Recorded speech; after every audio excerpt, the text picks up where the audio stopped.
In this video, we, the students of IIT Delhi, are going to explain the working and circuit analysis of laser security alarm.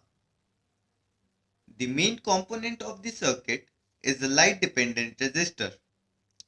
An LDR is a variable resistor in which the resistance varies according to the light intensity falling on it. The LDR and resistor R1 forms a potential divider network, which is the main part of our security alarm circuit. In this circuit, the transistor is used as a switch. We know transistor conducts current only when voltage is applied to the base above a certain value. In this case, the switch is on. Below this certain voltage, the switch is off. The voltage drop across the LDR is used to drive the transistor switch. When the voltage drop is above the cutoff voltage, the transistor is turned on. LDR has low resistance of milliohm range in the presence of light and high resistance of megaohm range in the absence of light. In our security alarm, a laser light is continuously falling on the LDR surface.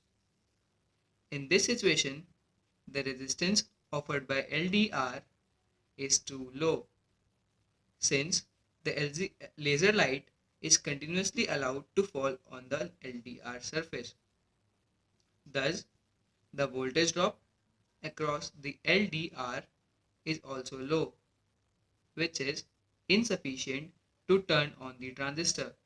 So, the transistor remains in off state. When a person makes a block to the continuous flow of laser beam, then the light falling on the LDR gets blocked. Thus, its resistance gets increased to a high value in order of mega ohm range. While resistance increases, the voltage drop also increases. When this voltage drop exceeds the cut in voltage of NPN transistor, it will turn on. Then the current from VCC starts flowing to the ground via buzzer and transistor, which makes the beep sound. The beep sound from the security alarm gives the indication of some security failures.